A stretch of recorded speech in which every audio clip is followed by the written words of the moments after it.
ஜவைஜக் from Javad வட்டிக்குரு power writer அப்படிங்கிற YouTube channel மூலமாக உங்களை மீண்டும் சந்திக்கிறவங்க மற்ற மகிழ்ச்சி. அத்தோட எங்கள் சேனலை சப்ஸ்கிரைப் பண்ணுங்கள், பெல் பட்டன் அழுத்த மறந்துடாதீங்க. அத்தோட எல்லாத்துக்கும் ஷேர் பண்ணுங்கள். அதாவது கிராமத்தில் ஒரு பழமொழி சொல்லுவாங்க, அரசனை நம்பி புருஷனை கைவிட்ட கதை. புருஷனை கைவிட்டா சரி ரைட்டு, அரசன் காப்பாற்றுவோம் அப்படின்னு நினைக்கிறப்ப என்ன, அரசனும் கை விட்டானா, முடிஞ்சு போச்சு. அப்போ என்னாச்சு, ரெண்டும் கட்டா பேர்னா மாட்டாங்க கதை.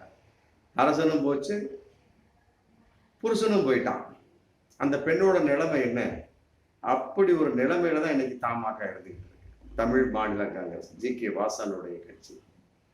ஆரம்பத்திலேயே ரொம்ப யோசனை பண்ணி கால் எடுத்து வச்சாரு. மற்றபடி இருக்கிறவங்களை கெடுத்த மாதிரியும் பாமகவை கூட கூட்டிட்டு போயிட்டாரு பிஜேபியினுடைய கூட்டணிக்கு.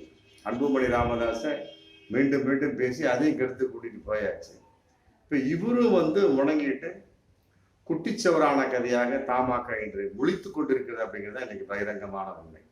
அதாவது ஈரோடு தொகுதியை பாஜகவை நம்பியே வாங்கியிருக்கிறாங்க ஜி.கே. வாசன் வாங்கினது யாரு காரணம்? பாஜக நம்பிக்கை வெளிப்பாடு. அங்கே பாஜக எம்எல்ஏ சரஸ்வதி, மற்றபடி பொறுப்பாளர் பழனிசாமி, வேதானந்தம், இன்னும் ஏகப்பட்ட பாஜக நிர்வாகி இருக்காங்க இல்லையா. நம்ம பெரிய பண்ணிடலாம், ஜெயித்து விடலாம் அப்படிங்கிற கான்செப்ட்ல கூட்டணி மற்றபடி சோன்சோ வேட்பாளருடைய அறிமுகம்லாம் ரொம்ப அற்புதமா இருந்திருக்கு. வேட்பாளர் அறிமுகமா விஜயகுமார் அறிமுகமா தமாக சார்பு ரொம்ப அற்புதமா பண்ணியிருக்கிறாங்க. இதோட தமாகவுடைய நிர்வாகிகள் இருப்பாங்க இல்லையா, அவங்களுடைய யுவராஜ் மற்ற சோன்சோ எல்லாமே ரொம்ப தைரியமா ஆரம்பத்தில் இருந்துக்கிறாங்க, எல்லாமே குஷியாவே இருந்துக்கிறாங்க. விடியல் சேகர், யுவராஜ் ரொம்ப அற்புதமா இருந்திருக்காங்க. அதோட சேர்ந்து பாஜக எம்எல்ஏ சரஸ்வதியும் ரொம்ப ஹெல்ப்பா பண்ணியிருக்காங்க. பொறுப்பாளர் அங்க பாஜக பொறுப்பு பழனிசாமி, மாவட்டத்துல வேதானந்தம். ஆமா, எல்லாருமே ரொம்ப அண்டர்ஸ்டாண்டிங் இருந்திருக்காங்க. எப்போ வேட்பாளர் அறிமுகம் அது வரைக்கும் அறிமுகம் ஆனதான் கூடு, மற்றபடி வேட்பாளர் வேட்புமனு தாக்கல் முடிஞ்சதுக்கு எல்லாம் சுத்தமா கழட்டி விட்டாச்சு. ஆமா, என்னடான்னு பார்த்தா எல்லாம் அதாவது பணத்தை சுருட்டுறதுலே இருந்திருந்துருக்கலாம். பாஜக மாவட்ட பழனிசாமி, மற்ற மாவட்ட வேதாந்தம் எல்லாம் பணம் பறிப்பதிலே குறியாக இருந்தார்கள் அப்படிங்கிறது தமாகவிலிருந்து மிகப்பெரிய ஒரு சோகமான குரலாக வெளிப்பட்டுக் கொண்டிருக்கிறது அப்படிங்கிறது இன்னைக்கு தமாகவுடைய ஜி.கே. வாசன் ரொம்ப ஆடி போய் உட்காந்துருக்காரு. ஆரம்பத்திலே சொன்னார், அதிமுக எடப்பாடி இங்க வந்துருங்க, மற்ற நம்ம பார்த்துக்கலாம் அப்படின்னாரு. மற்றபடி இருங்க, 2024 நாடாளுமன்ற தேர்தலில் நம்ம அதிமுக கூட்டணி வச்சுக்கலாம், அப்புறம் 2026 பின்னால பார்த்துக்கலாம் அப்படின்னு சொன்னார். அப்புறம் திருப்பிட்டு சொன்னார், 2024 நான் நாடாளுமன்றத்தில் பாஜக கூட்டணி வச்சுக்கிறேன், அதுக்கு பின்னால் 2026 அதிமுக உங்களோட வந்துடுறோம்.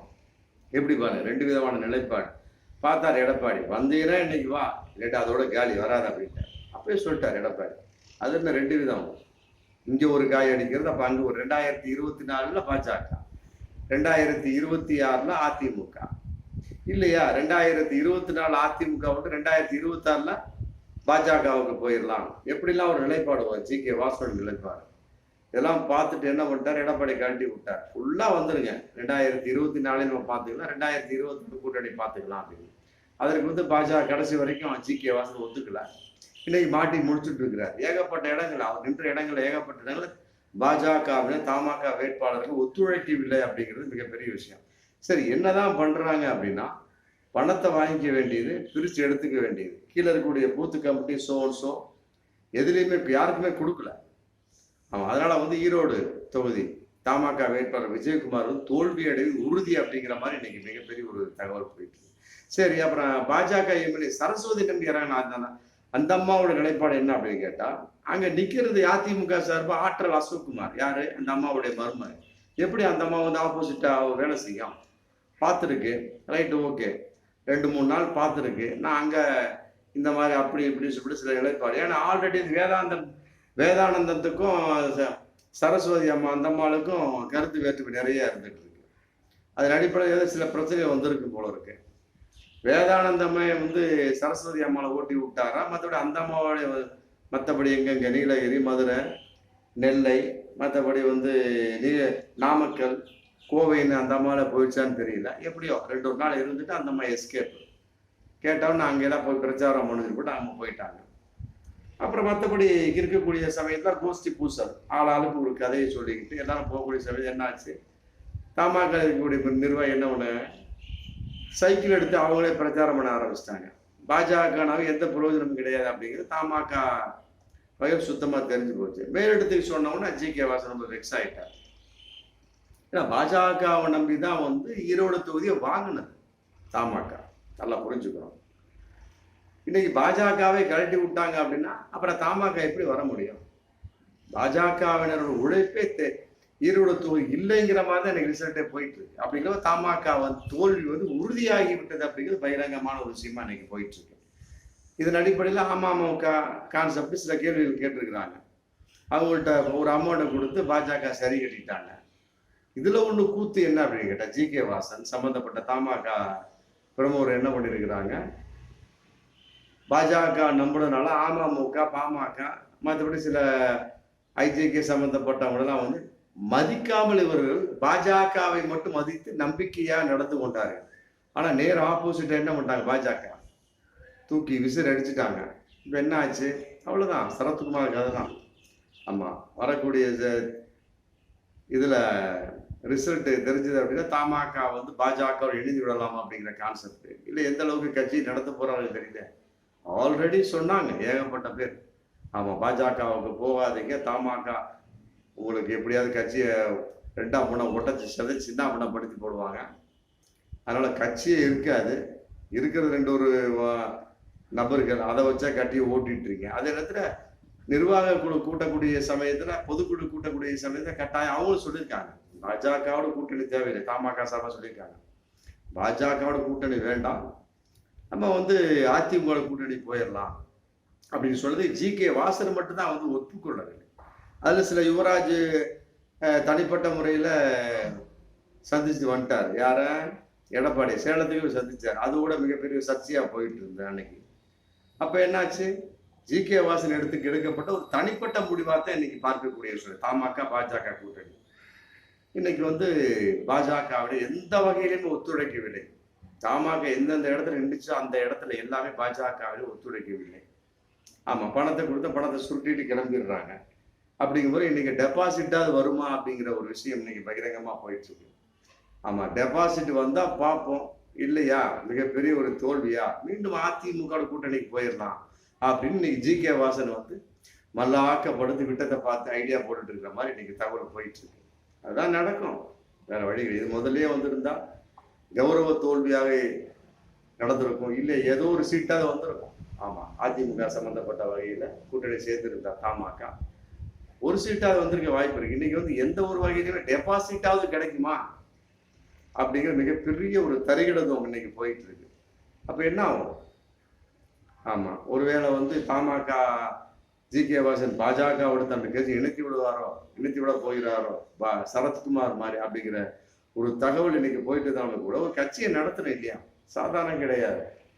ஆமா, இவர் நினைச்சது வேற, எப்படியாவது ஒரு பாஜக வந்துருவாங்க, நமக்கு வந்து ஒரு மந்திரி சீட்டு வாங்கிடலாம் அப்படின்னு நினைச்சாரு. மந்திரி சீட்டு வெளிப்பாடு தான் பாமக மாதிரி மந்திரி சீட்டு வாங்கிடணும் அப்படிங்கிற கான்செப்ட் இல்ல. ராஜ்யசபா சீட்டு யாருக்குமே கிடையாது சொல்லிட்டாங்க.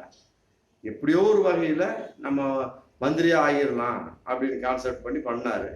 இவர் இருந்த ஆல்ரெடி எம்பி சீட்டோட அதிமுக வெளிப்பாடு தான். அந்த நன்றி உணர்வு கூட இல்லாமல் பாஜகவின் நோக்கி தமாக தாவியதன் வெளிப்பாடு இன்னைக்கு பட்டுக்கிட்டு முடிச்சுட்டு இருக்கிறாங்க. நான் முதல்ல சொன்ன மாதிரிதான், அரசனை நம்பி புருஷனை கைவிட்ட கோளாறு. ஆமா, இப்ப அரசனும் இல்லை புருஷனும் இல்லை, என்ன பண்ண முடியும்? அவ்வளவு தலையில துண்டை போட்டுற வேண்டிதான்.